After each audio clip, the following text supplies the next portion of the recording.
Time heals all wounds. How about if we share 10 things to speed up the process? Give time a hand to heal the wounds that happen to all of us. Time heals all wounds is, of course, our idiom today. Sharon Horne-Ellstrom with Supersize Your Business. How do we use the idiom time heals all wounds to grow and build our business? How do we recover from the hurts and the things that happen to each and every one of us? This is one of those idioms that goes back to ancient times. The Greek poet Menendez, I believe, used it in 300 BC. Geoffrey Chaucer also used it in his Troilus and Cressida, or I don't even know how to pronounce it, in 1380. So it's been around for centuries. Anything that's been around for centuries obviously impacts pretty much every human being on the planet. Well, what are some ways to look at this idiom? It means, of course, that feelings of sadness and disappointment will go away as time goes by. As time passes, things hurt us less. I guess I would agree based on my personal experience. I've had lots of weird stuff happen to me in my life, as I'm sure you have. And over time, we just kind of forget it. We forgive and forget. Now, of course, forgiving is a choice. Forgetting, I tend to forgive because forgiveness is for me, and I don't forget. If someone harms me or hurts me or does something evil to me, I pretty much remember that for the rest of my life. I remember what somebody said mean to me in high school, and I still don't like that person. So it's not about holding grudges. It's forgiving it, but then knowing that we don't have to trust everybody, because everybody doesn't deserve our trust. Everybody hasn't earned our trust. So we're going to talk about 10 ways to let go. How do you go about moving on when you've been hurt or wounded in work, your business life, or in your personal life? Sometimes our competition wounds us and steals our best customers. Sometimes a customer just decides to leave us or gets mad at us or doesn't think that we're serving them to the best of our ability, whatever. And that can hurt us as well. How do we move on?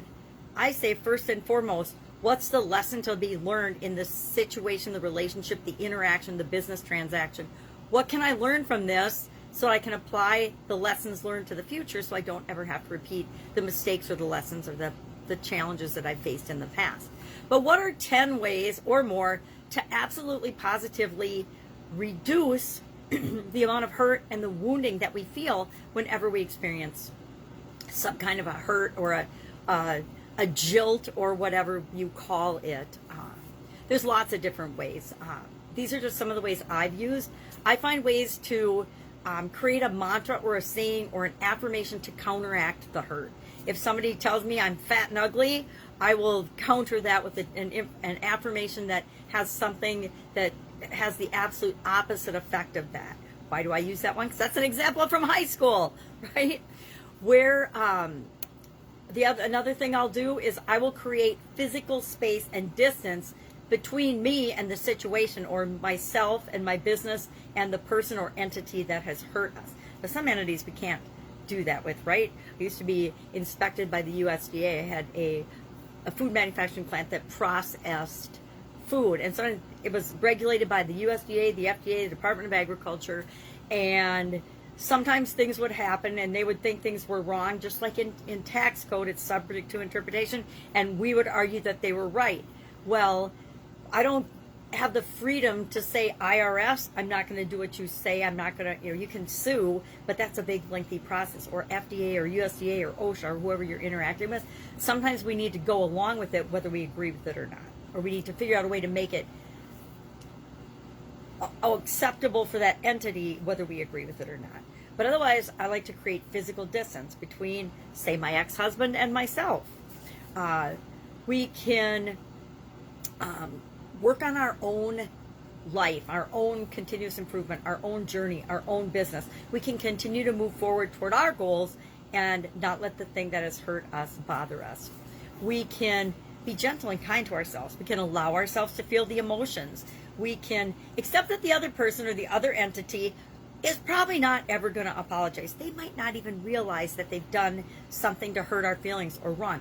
And to be honest, I personally don't necessarily want them to know that they hurt my feelings or they did something wrong or they have wounded me. I want to come off as, because I am strong and confident and I'm going to overcome no matter what comes my way. We can engage and take care of ourselves. We can engage in self-care. We can